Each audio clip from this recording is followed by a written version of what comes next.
question period for the... I have one. Yes, ma'am. Yes, can you tell me, as Trustee Elliott mentioned, what happened to the motion from the November 16th meeting? You can't just ignore that. And also, I have another question regarding the Committee of the Whole, because you said at the last December meeting that that would be brought forward to this meeting. Trustee Elliott asked at that time. Yes. Also, how many POW meetings have you had in the last year? And have you brought stuff forward from those meetings? I think we have to take one question. Well, you let somebody last time ask two at a time. What's your first question? First question is, what happened to the motion from the November 16th meeting that was approved? You said, and I quote you, there's no harm in getting information. So I wondered why you changed your mind. What harm did you come across? Well, I don't believe we did change our mind. It's just... Well, then where's the motion? The motion was passed. Yes, the motion from the November meeting was passed. Now, we've just passed a motion this evening, which basically means the same thing. No, it doesn't. Well, I'm sorry, but that's my interpretation. Anybody else? Yes, ma'am.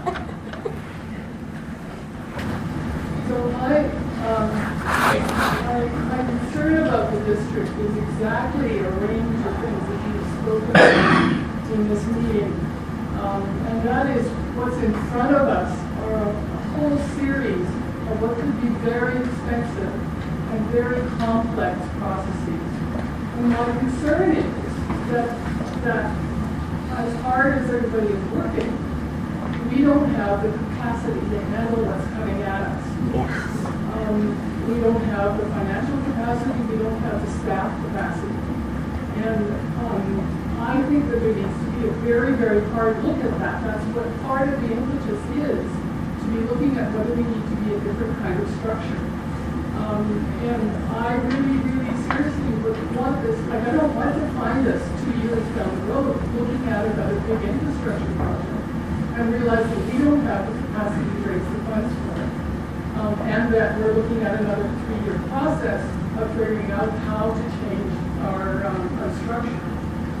So we have to be looking at this now, constantly, I think. And I would very much want a regular report coming from the administrator about, and I'm sorry that wasn't an amendment to this motion, a regular report to us about what you're finding, even if it's not the first thing on your list.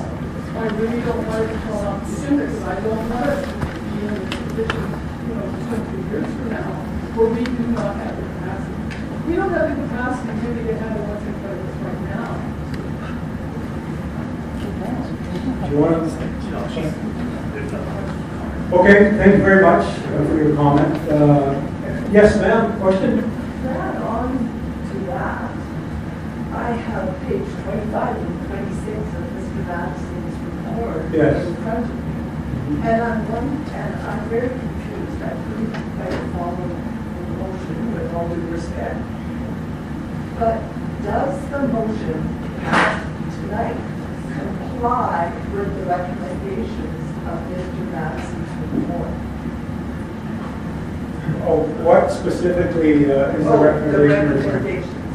The ministry should urge the UBID Board of Trustees to do a costs, benefits, pros and cons study of turning the assets of UBID over to the CBRD.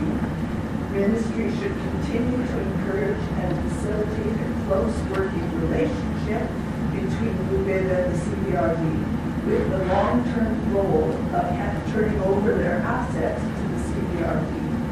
And then over the next year, as you said, the focus should be on the water treatment plant. But the study for the pros and cons of joining the CBRD should start now. And many of the reasons that Mr. Madison gave have been mentioned here already because of the complexity of what we're going forward into and how large community may become in the future, and the demands on the staff, and that the CBRD has staff on hand. I even thought when we were talking about Jan truck. CPRD probably has trucks. Yes, well, thank you for your comment. I believe that the motion passed tonight, and again, this is my opinion, does cover that part of it. Also, the direction that we're getting, and correct me if I'm wrong, Mr. Mason, from the ministry is that they want to see a couple of things done before we go anywhere with amalgamation, either as a standalone local improvement district with the CBRD or with municipality. The impression that we get, again, correct me if I'm wrong, from the ministry is that, first of all, they want to see something done about the safety of our water supply. As you know, right now, we're facing some very serious problems with timberlands to intend to walk in the watershed. That is, as far as I'm concerned, our number one priority. But I understood this. Just let me finish now. And the other priority that they have established for us is the production of a water treatment plant, which we are well on our way towards implementing.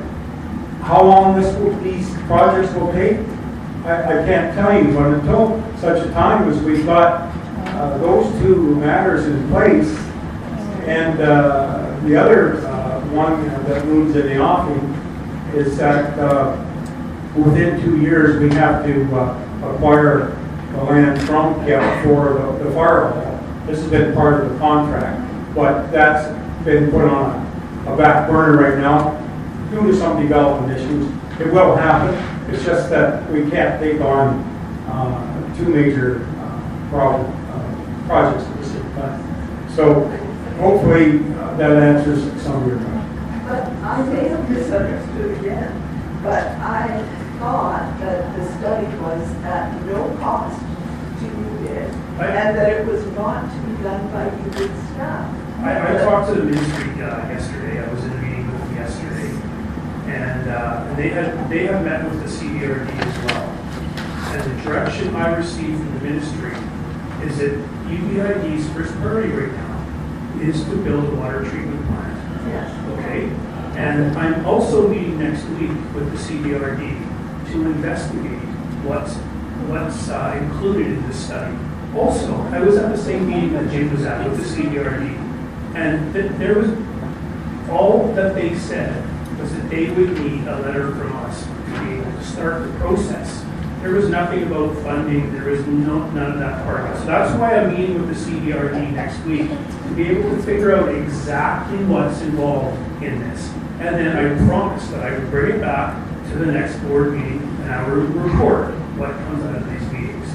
But I got very clear direction from the ministry, who that report was generated for, that our first priority, because of the mandates that have been sent down or imposed on us from the Vancouver Health Authority, is to build a water treatment plant for the residents of Union Bay and have clean, safe drinking water. And that's what we're trying to accomplish first.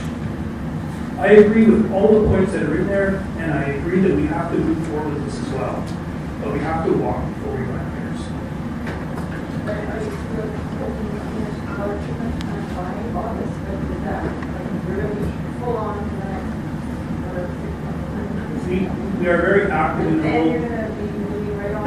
We're very active right now in the design process with Bridge Engineering.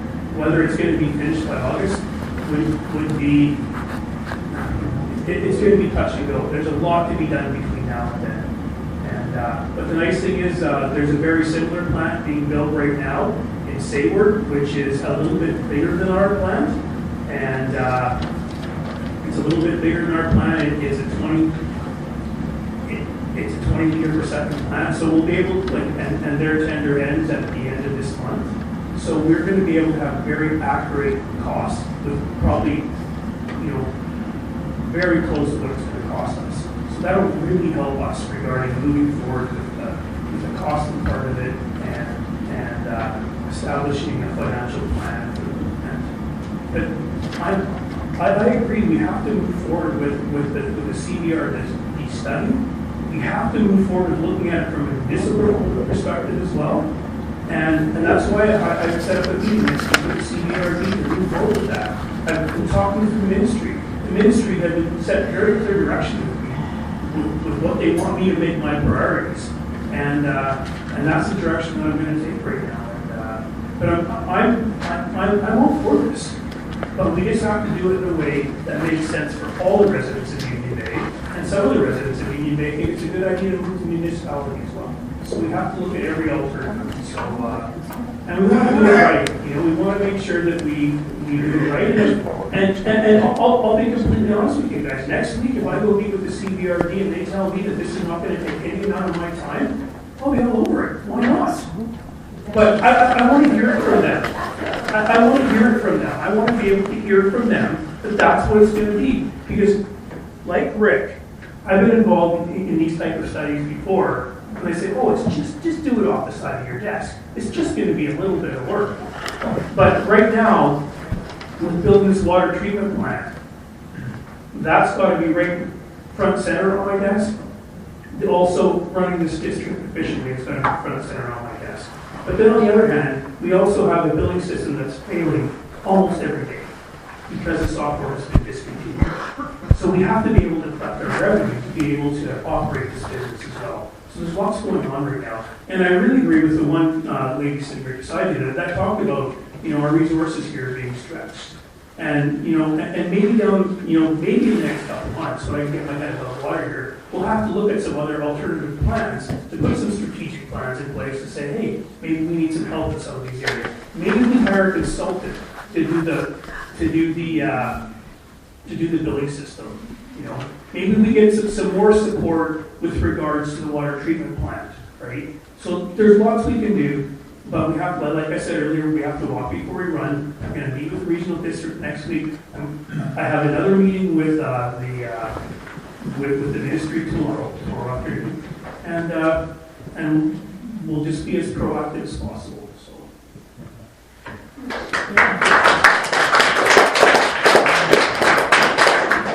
Thanks, Gordon. And I'm not sure that you were at the first meeting that I attended with CBRD, whether it was yourself or former administrator, but the CBRD did say very clearly to us that there was a planning grant. I believe it was planning grant or it was gas tax money. I can't remember exactly which, but there was money available to hire a consultant to do the study on the pros and cons of joining the CBRD. I'll find that out next week. And I'm glad to hear you say you're going to meet with them and you're going to get that information from them and hopefully report back to us at the next meeting, and hopefully you can report back saying the CBRD is willing to hire a consultant to do it all, and it will take one more thing off your plate, Gordon. Yeah. Yes, ma'am. Hi Yes, there, yeah. The motion that was passed tonight, I'm not sure exactly, maybe I got something wrong here. Does this mean that if I have a concern as a resident of this community, that they won't be answered because the Mr. Mason would be too busy in the other things he's doing? Because in most local governments, when you ask council people questions, they'll come back with an answer. Maybe I misunderstood something there in what Rick was saying about everyone being busy in the office and you don't have time for questions? Or is it just certain people's questions? Or I just want you to clarify that. If I have a concern, that it's going to be answered. well, you can, yeah. That's why you're asking questions here tonight. No, I mean if I email your office, will you answer my question? Will you return my email? Yes, if it's something that we can answer, and if it's couched in respectful terms. Yeah. Okay.